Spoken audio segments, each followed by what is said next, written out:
I think this is one of the better Tennessee teams we've seen since 2019, which I think was the best team we had seen since I've been in Auburn. That 2019 team was one of my favorite teams from a standpoint of having great respect for an opponent.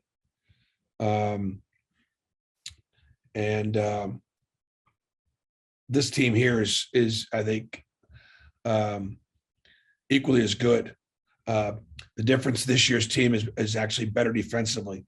They turn you over, they steal the ball from you. They put a lot of pressure on you. They fly around. This is one of Rick's better defensive teams, and make it pretty difficult for you to run your stuff with steals and turnovers and forcing you to play a little faster, holding the score down. So that combination with an offense that is like really, averaging like 20 assists a game or something along those. That's not true. 16 or 17 assists a game, which is 20th in the country. So they do a great job of attacking closeouts and playing the right way, sharing the ball, screening. They put some very interesting lineups out there. They'll put 4 guards out there at times. They'll put 2 centers out there at times, and they'll put 3 point guards out there at times. 3 very, very different looks that you have to be able to adjust to.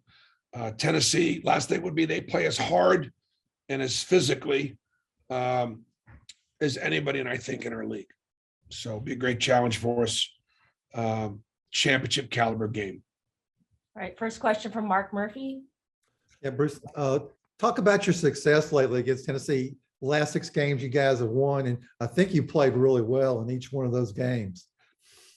I just sort of go back to 2019 when Tennessee was right there as one of the very best teams in the country, and I felt like us, Tennessee, and Kentucky, the year we got to the Final Four, were 3 teams that could have all gotten to the Final Four.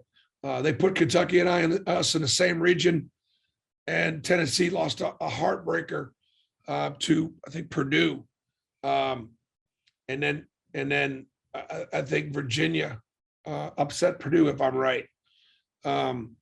So we've seen Final Four caliber Tennessee teams before, and this is certainly, I think this is one of them.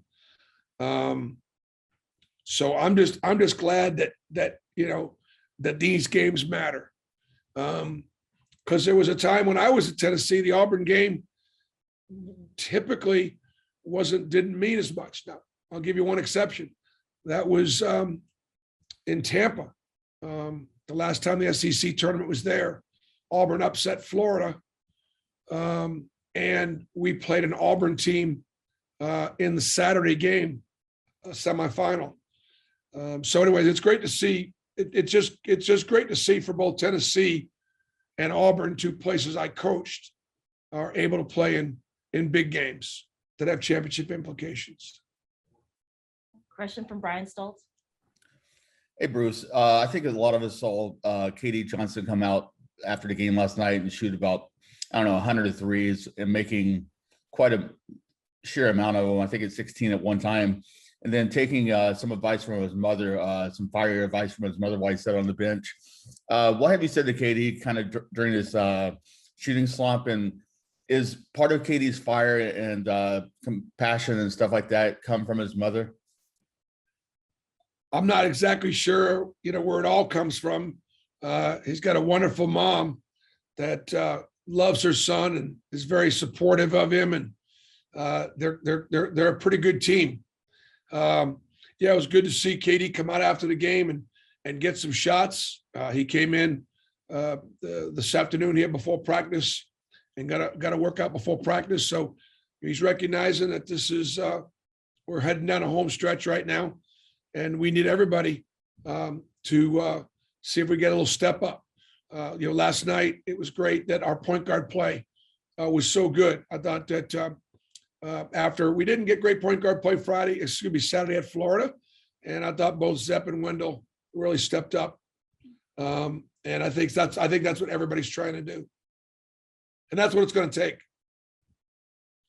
Question from Justin Hokanson. Hey, Bruce, talk about Chandler and Ziegler. Are those guys different than maybe some of the guards they've had the past few years? And they seem to really wreak havoc on both ends of the floor. Yeah, I mean, Vescovi, Chandler, and Ziegler, as I talked about, that 3-point guard lineup, man, that's nothing like I think anybody, in college basketball this year sees. It reminds me of when I would play Jared and Javon and Samir together. That's a tough group to stay in front of. And those guys are all so pesky defensively. And I think that's one of the reasons why they've turned people over.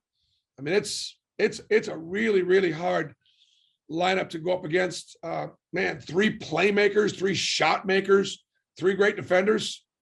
I mean, it's a really, it's quite a weapon. So that's, and you know what that is?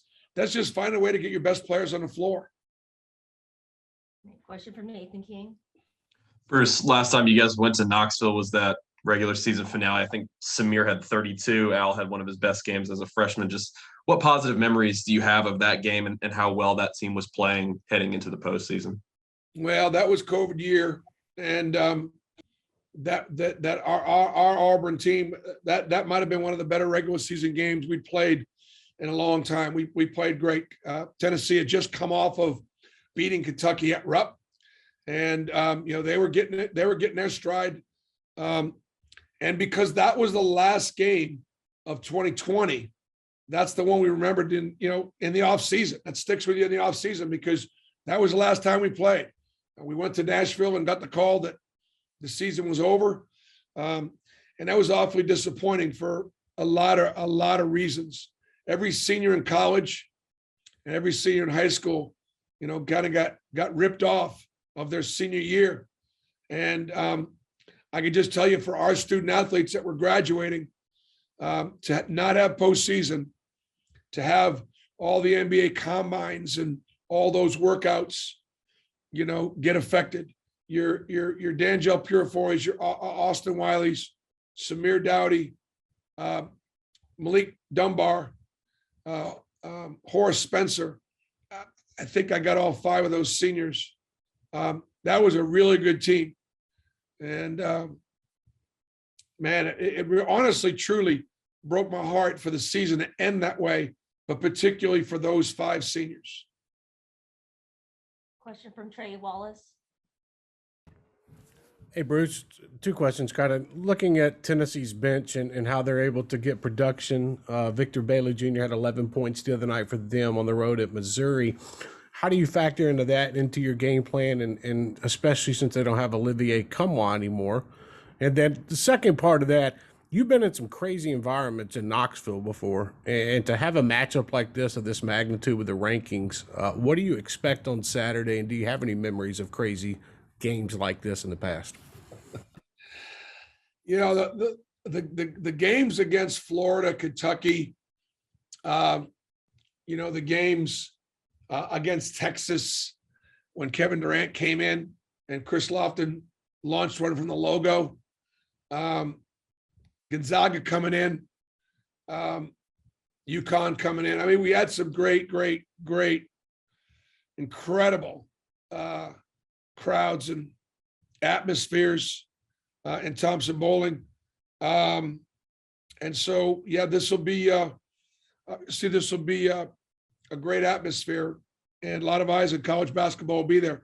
As far as the depth is concerned, Huntley Hatfield's done a nice job starting and playing. Bailey's been effective, come off the bench. When you can bring Wilkerson off the bench and you don't have to start him, that says a little bit about your depth. I mean, Tennessee's got guys. They've got, they got a great coaching staff, and it didn't surprise me that the big freshman from North Carolina was committed to Marquette, and then from Durham, man, he's done a nice job. Doesn't surprise me, just because of the coaches and the quality of that program.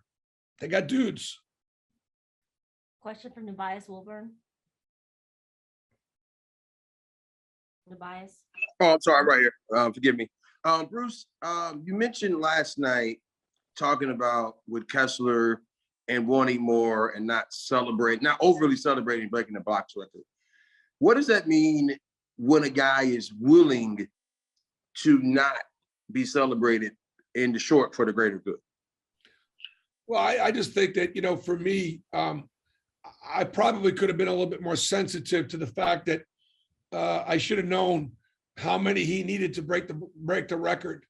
I knew he was close, but I wasn't in tune with it.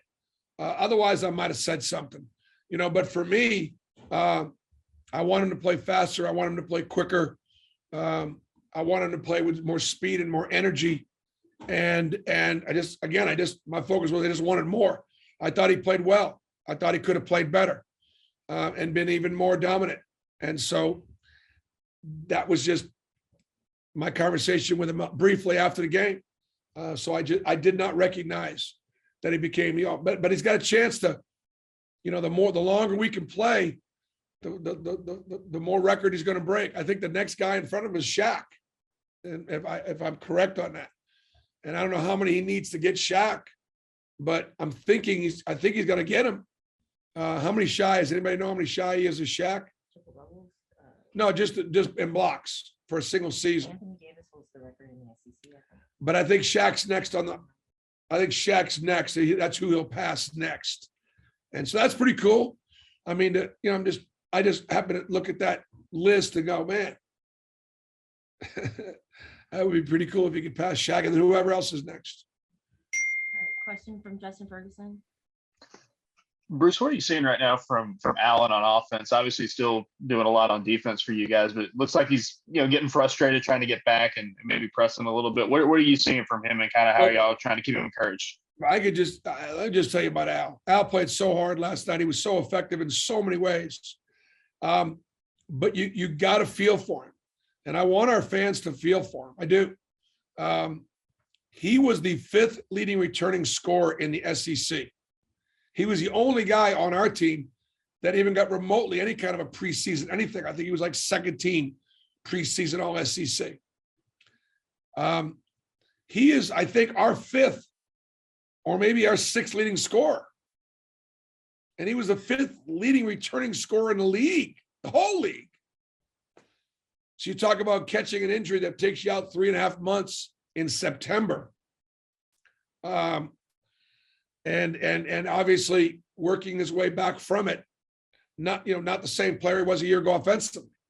That can wear on you. And you could see some of his frustration offensively. But I was so proud of the fact that while he wore the frustration offensively, you saw it because he's such a competitor and he wants to win and wants to help his team. He was guarding and he was physical. And he didn't let his offense affect his defense. And I was very, very, very. It's been a hard year for Alan Flanagan. And even though we're 24, 5-3 or whatever we are, individually, this has been tough on him. And because he wants to help the team. Yeah, he wants to help the team.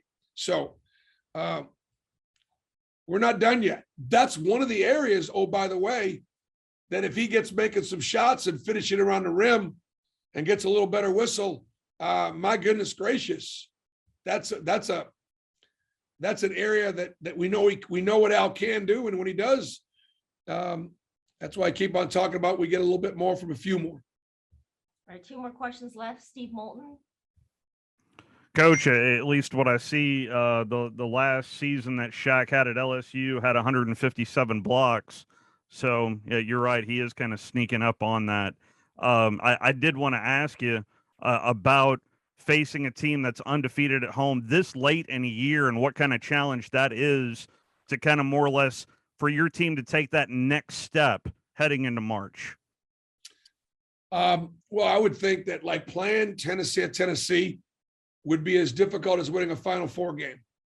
I mean, that's what it would be very much equated to. Then we got to go to Mississippi State, and that's going to be like winning a Sweet 16 game maybe. So you want to be playing against great teams at the end of the year because it's a great barometer for where you are. Just from a standpoint of even the math, playing Tennessee on the road would be the biggest net gainer, if you could get it, of any game we played all year long. And we've got some great wins, but because of how tough they are at home, how well they shoot the ball at home, how well they share the ball at home, that's going to be we're absolutely going to have our best afternoon of the year. All right, final question. It's a follow-up from Trey Wallace. Yeah, Coach, going back and seeing the way Zep played and what you're getting out of Wendell Green and in this guard matchup, how do you expect that to go down? I know that's hard to predict, but when you have your three going up against, like you mentioned, Chandler, Vescovi, and even throwing in Ziegler, how do you get to the basket if they're trying to cut that off at top of the perimeter? Yeah, it's tough. I would think all the guys are excited about playing just because of the matchups. They're great matchups all over the floor. And, I had talked to Wendell a little bit about his play yesterday before the Ole Miss game. And I said, Wendell, I went back and watched Alabama because we put 100 on Alabama. And I just kind of wanted to see for myself what we were doing better offensively. And I noticed that, Wendell was being Wendell. And so we talked about some things that he did in that game that I felt like he needed to do. And he was able to do them against Ole Miss. Now, is that going to carry over against a great team like Tennessee? That's why we're coming to Knoxville. All right, Be tough. Thanks, guys. Thank you, guys. Talking a little trash on the field? Yeah, we get it. Trashing the state with litter? That's terrible. Keep it clean. Keep Alabama beautiful.